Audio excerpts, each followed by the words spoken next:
Does Tom Brady deserve more than $37 million a year to broadcast football?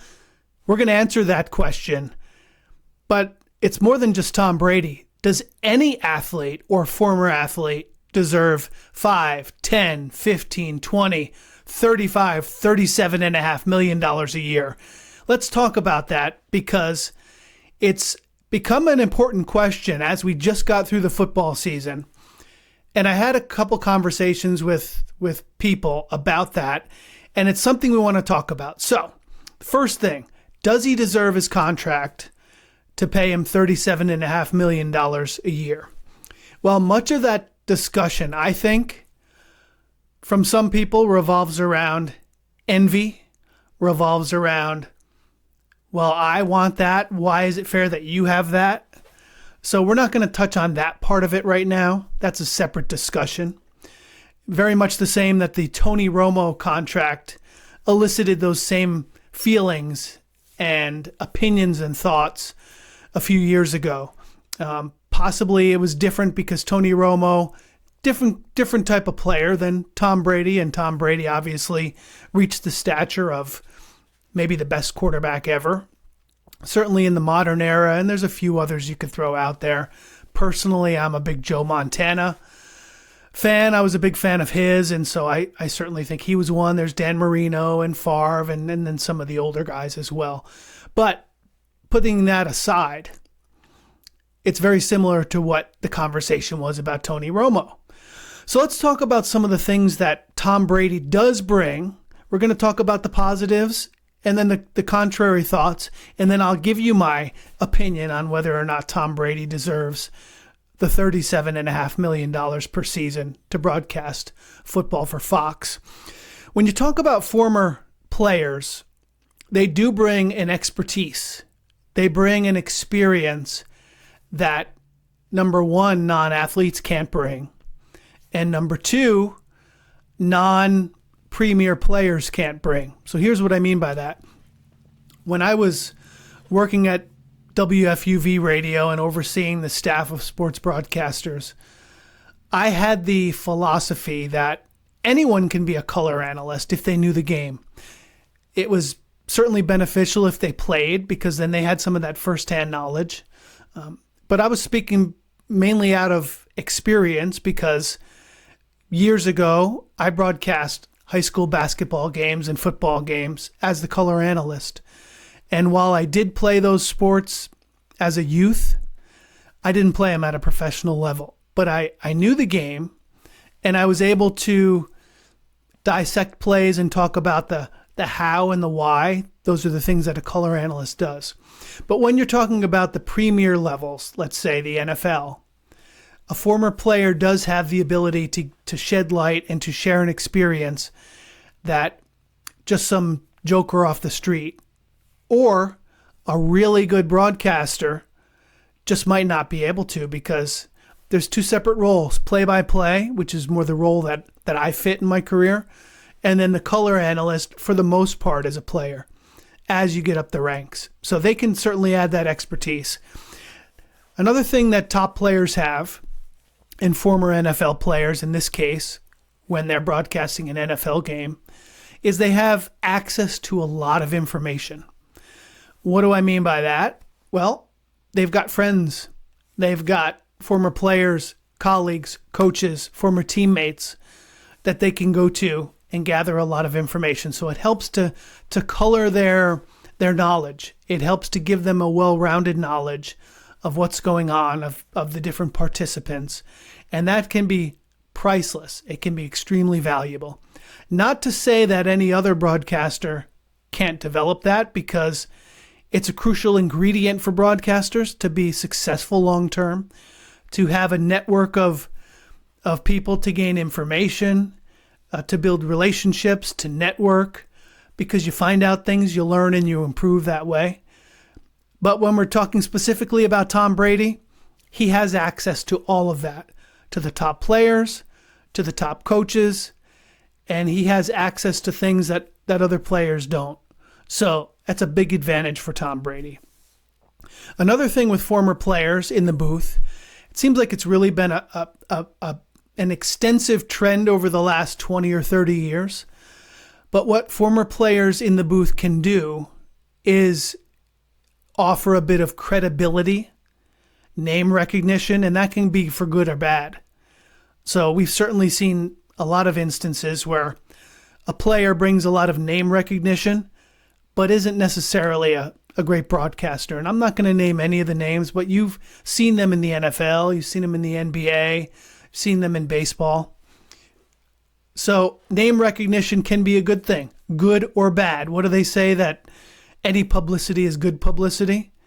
So even if you had a controversial figure as a color analyst, and there are some, that person just gives a name recognition and in some cases credibility. So those are things that a former player like Tom Brady can bring.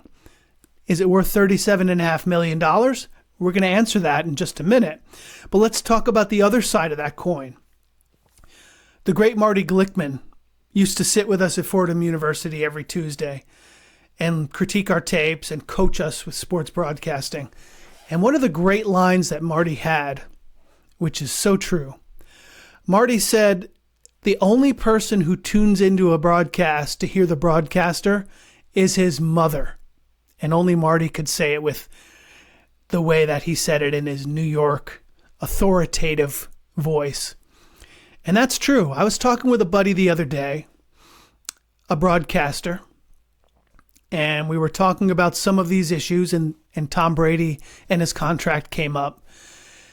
And my friend had a great comment. He said there's not one person that tuned into that Super Bowl because Tom Brady was the broadcaster, the color analyst, along with Kevin Burkhardt. And he's exactly right. And then he also said there's not one person who didn't tune into that game because Tom Brady was the color analyst. And that's spot on. Exactly right. Not one person made a viewing decision on that Super Bowl broadcast based on who the color analyst was, Tom Brady. And I would venture to believe that pretty much that holds true throughout the regular season. I'm not tuning into the Giants-Cowboys game because Tom Brady's doing color. Or I'm not tuning into Eagles-Bucks or not tuning into it because of who the broadcaster is. It's very rare that that's the case. So that's important to remember. I think that's very true. So let's talk about the answer. Let's strip out the envy. Let's strip out the greed. Let's strip out the specifics of those and the specifics of the large numbers. The point that I've always believed in is that the money is Fox's money.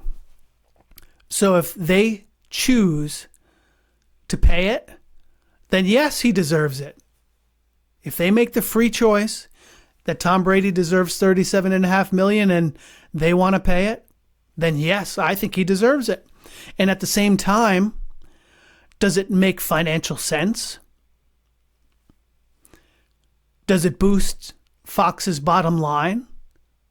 Does it boost it even by 1 penny? And let's be real. We all pay money for things in ways that other people just can't understand. You can have two friends.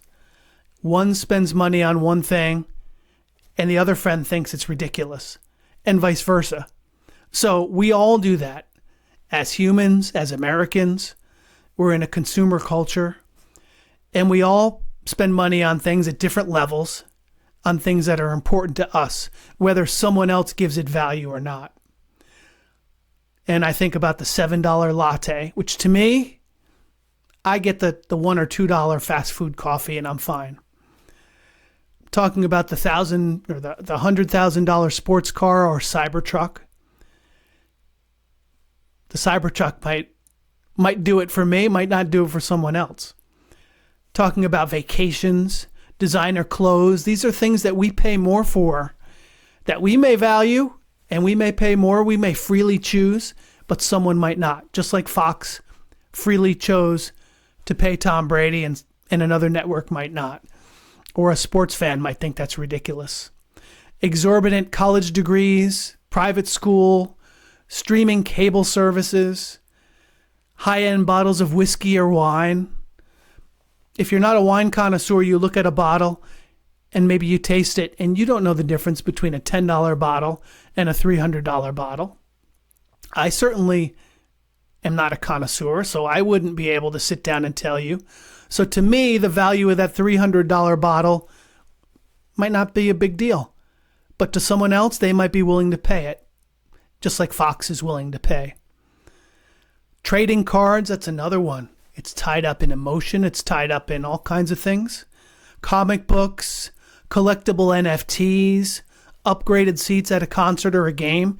These are all things that are very subjective. If we're willing to pay for it, who can say it's not of value to us? And who can say they don't deserve to be priced at that level? So some people might think it's irresponsible and wasteful. Others might give it value. But it's all in the eye of the beholder. So yes, my final conclusion, as I said, if Fox wants to pay him that, it's their money, their choice. Much like we all consume things that we value, we assign value to it, we give it value.